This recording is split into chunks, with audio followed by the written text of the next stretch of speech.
Mesdames, Messieurs, bienvenue. La Commission du plan et de l'équipement à l'Assemblée nationale du Bénin a à sa tête l'honorable Barthélémy Kassa. Après un an d'exercice, la Commission n'a pas manqué de travailler sur plusieurs dossiers. Premier bilan Commission 8e législature. Bienvenue à vous, honorable. Merci de nous recevoir. Merci, madame. Alors, Oui, merci. Alors, dites-nous, qu'est-ce qu'il nous faut déjà entendre par Commission du plan et de l'équipement?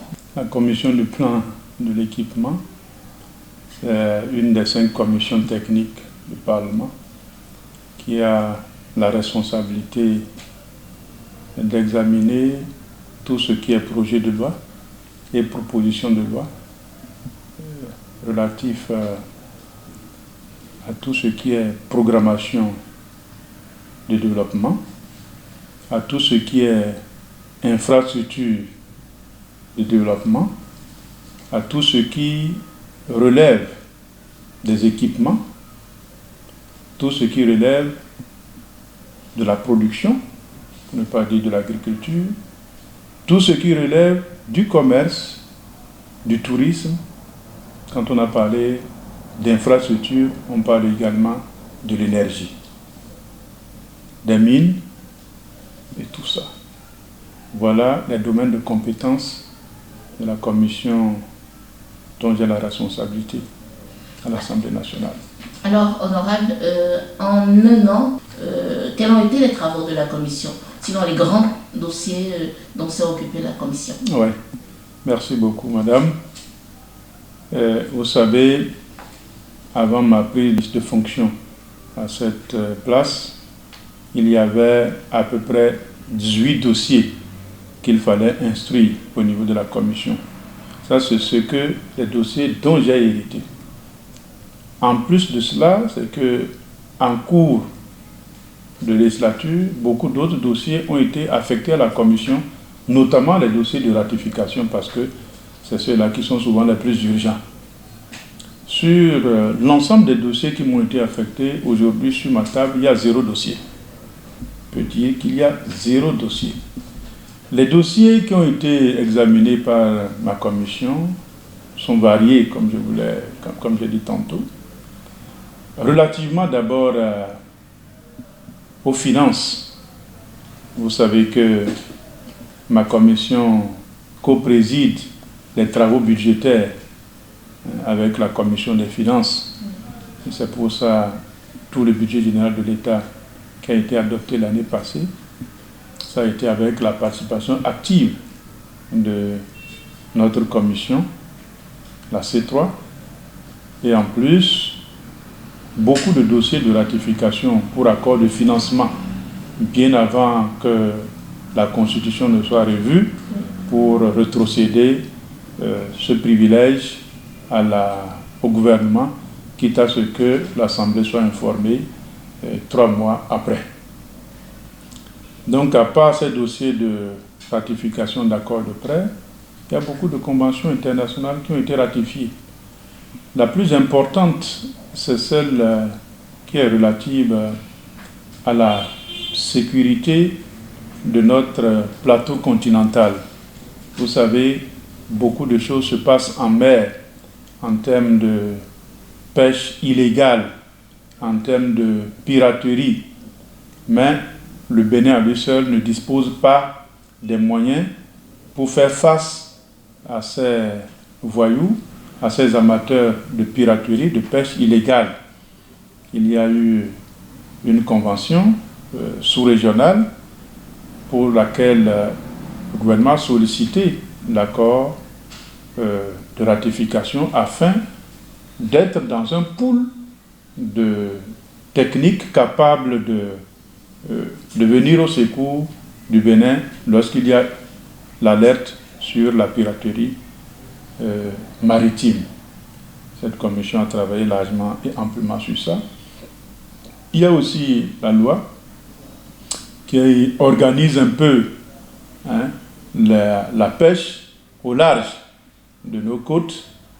Tout ça, ça a permis d'améliorer l'exploitation halieutique en mer.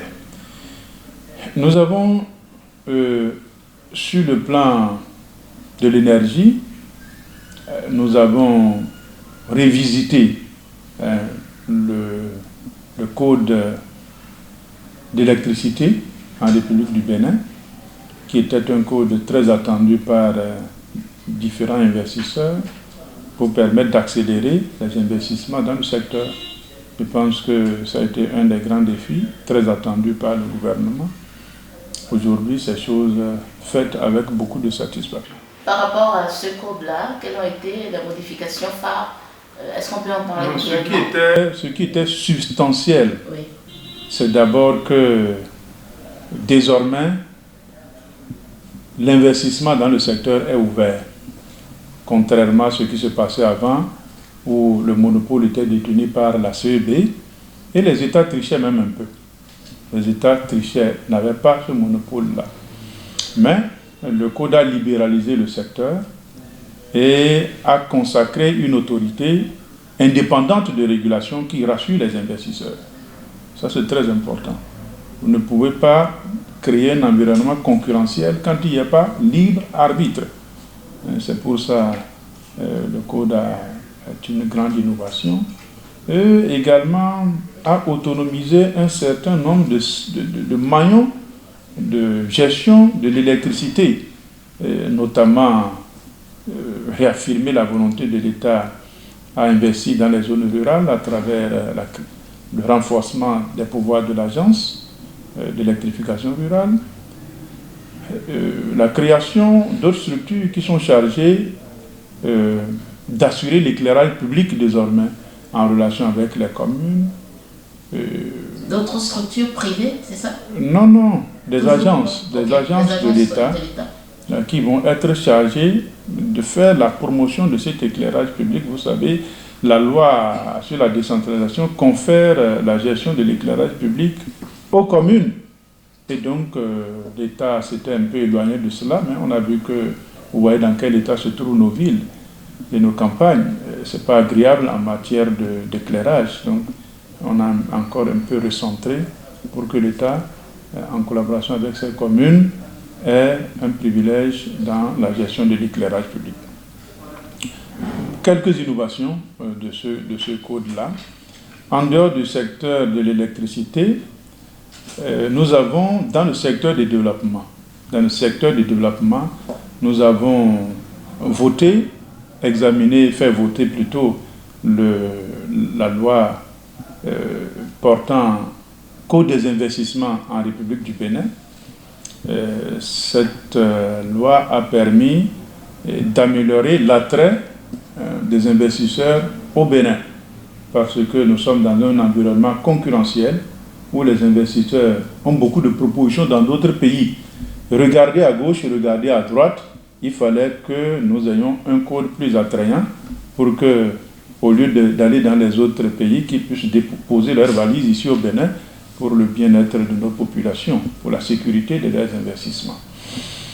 En dehors du code des investissements qui a été voté, nous avons également examiné et fait voter la loi sur la promotion des micro, petites et moyennes entreprises. Vous savez, le code des investissements, c'est pour des investissements lourds. C'est pour des investissements de plus de 1 milliard. C'est vrai qu'il y a des sociétés de 50 millions qui peuvent en bénéficier, mais beaucoup plus au-delà de 100 milliards. Mais quid des petites et moyennes entreprises qui n'ont pas ces moyens d'investissement, donc qui ne peuvent pas accéder aux avantages privilégiés du code. Oui. Donc l'État, c'est un projet de loi, l'État a soumis un projet de loi pour assurer la promotion de ces petites et moyennes entreprises. Donc cette loi également est passée par notre commission, a été proposée au vote de la plénière, ce qui fut le cas.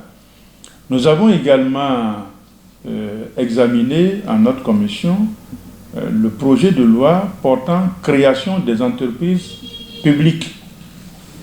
Voilà, cette loi a été déjà examinée par la commission et attend d'être votée en plénière. Ça, c'est dans le secteur du développement. Dans le secteur de l'environnement, ce que nous avons fait, et c'est d'ailleurs même le tout dernier test que nous venons, à part les accords de ratification qui sont déjà bien rédigés au niveau international, parce que c'est transpays.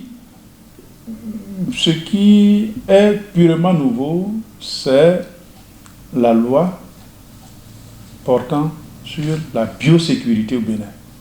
Biosécurité, ça veut dire quoi déjà? Voilà, vous savez que parler des OGM, organismes génétiquement modifiés, OVM, organismes vivants modifiés, ça court aujourd'hui partout. C'est à la mode. Notre État est resté longtemps à dire non aux OGM, non aux OVM, mais sans se donner les moyens de contrôler est-ce que réellement notre environnement, notre marché local est sain en matière de ces produits que nous rejetons tout le temps. Nous avons, tous les autres pays ont souscrit à la consommation de ces produits et se sont donné les moyens de contrôle sur leur bien-être, sur la santé. Mais c'est maintenant que le gouvernement a décidé de voir clair dans le secteur. C'est pour ça que ce projet de loi a été introduit et nous l'avons examiné. Je crois que ça va passer bientôt en plénière pour être adopté. Ça permet que tout importateur de produits vivants modifiés, ça veut dire qu'on a modifié le génotype, l'ADN et tout ça a été modifié pour répondre à certaines caractéristiques, à un certain nombre de consommations. Ça ne veut pas dire que tout ce qui est organisme génétiquement modifié est mauvais. Non. Nous avons doté à travers cette loi le Bénin d'un conseil national pour la biosécurité. Ce conseil sera chargé d'examiner tous les dossiers relatifs aux produits qui vont être importés pour voir quelles sont les normes de nuisance, est-ce qu'il faut accepter, est-ce qu'il ne faut pas l'accepter pour que le produit soit au bénéfice des populations assez aisément. Voilà, dans le domaine de l'environnement.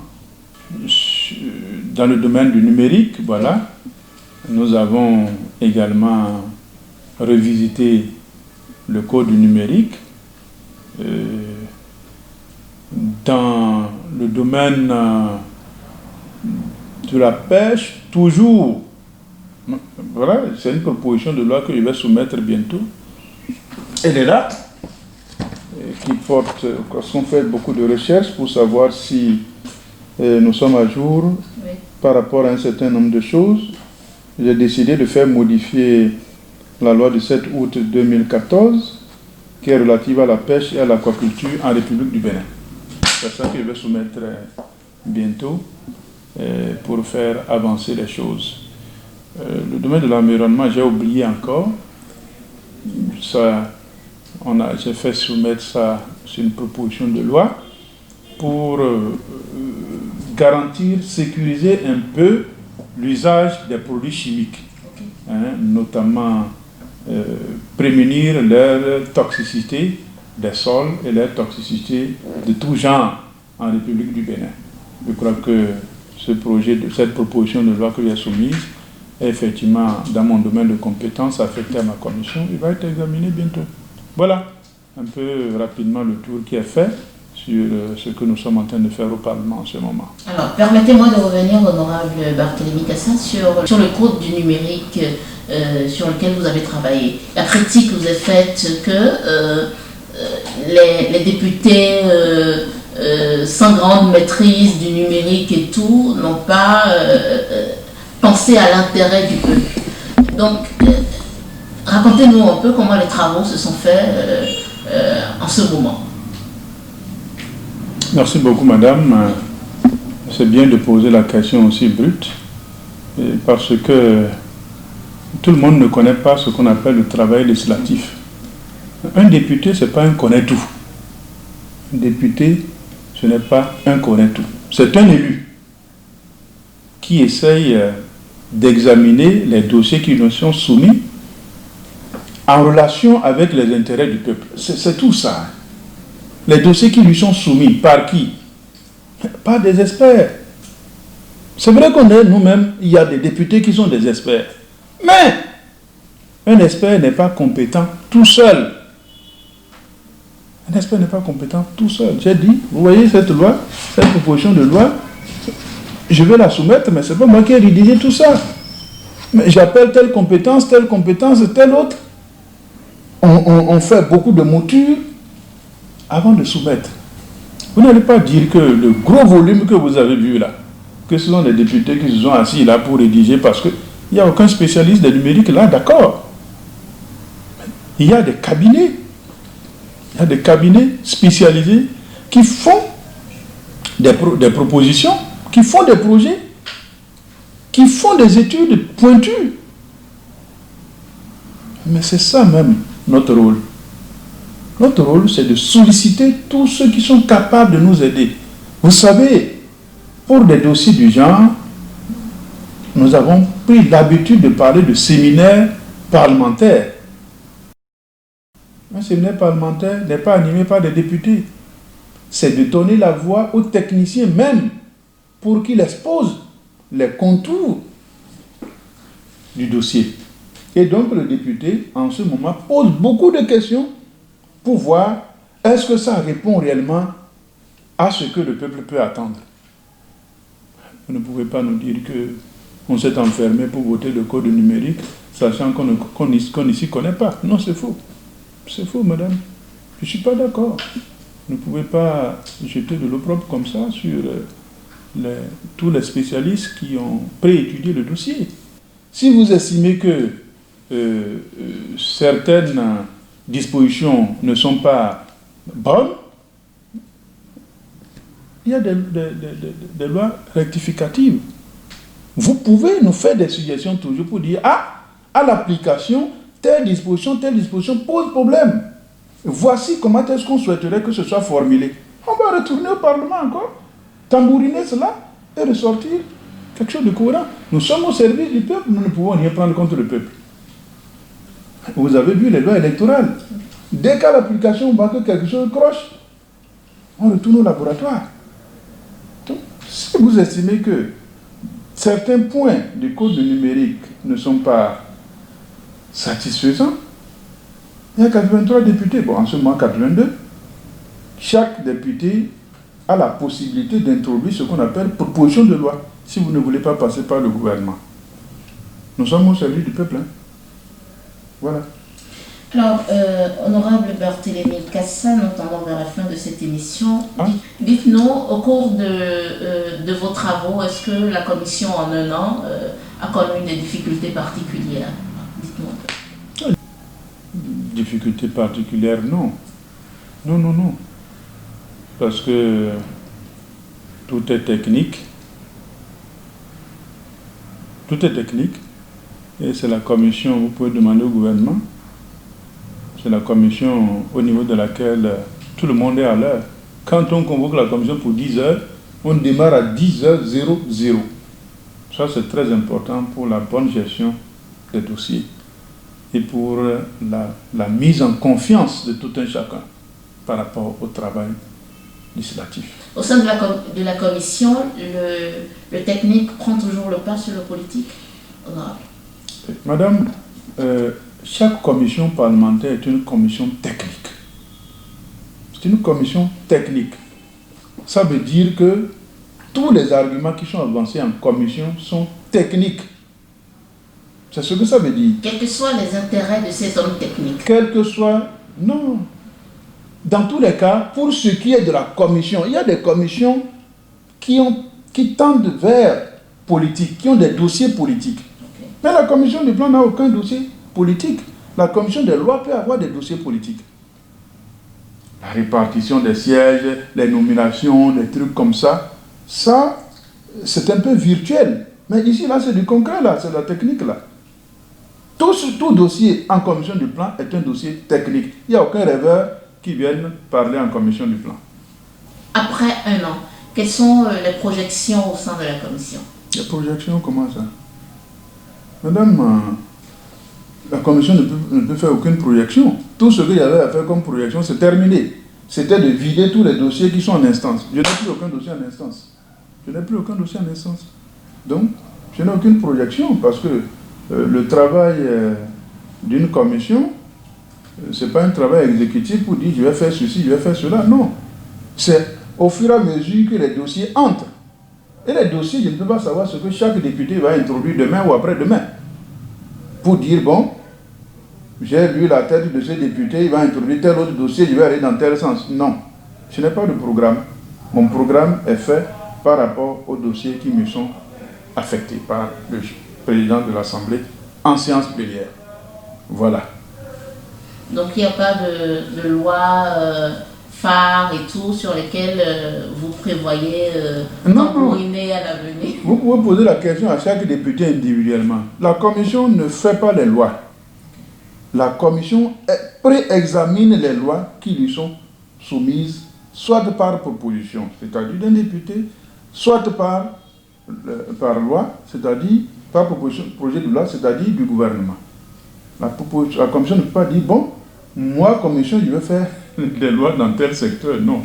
Est-ce qu'il est arrivé que vous espériez travailler sur sur un dossier de loi que le président de l'Assemblée ne vous a pas affecté? Oui, ça arrive fréquemment. Ça arrive fréquemment. Mais c'est que le règlement intérieur nous donne la latitude de réclamer. Mais des fois, est-ce que on se demande si le président a jugé que telle commission est compétente? On va se bagarrer pour aller arracher un dossier. Je pense que c'est des erreurs qui peuvent arriver. Des erreurs sont humaines. Je dis toujours, nul n'a le monopole de la connaissance. Nul n'a le monopole de la connaissance. Voilà. Vous avez un mot de fin? Nous sommes au terme de cette émission. Non, le mot de fin, c'est de vous remercier pour nous avoir donné l'occasion de survoler un peu, d'éclairer s'il en a été le cas, l'opinion sur ce que nous faisons en tant que responsable de la commission du plan, pour montrer que être député, ce n'est pas être au chômage. Voilà. Je vous remercie, madame. Mesdames, Messieurs, nous sommes au terme de cette émission. Eh bien, premier bilan commission 8e législature. J'ai reçu pour vous l'honorable Barthélémy Kassa. Il est président de la commission du plan et de l'équipement. En un an, beaucoup de choses ont été faites. De grands chantiers pour la commission du plan et de l'équipement les années à venir. En tout cas, l'avenir nous en dira plus.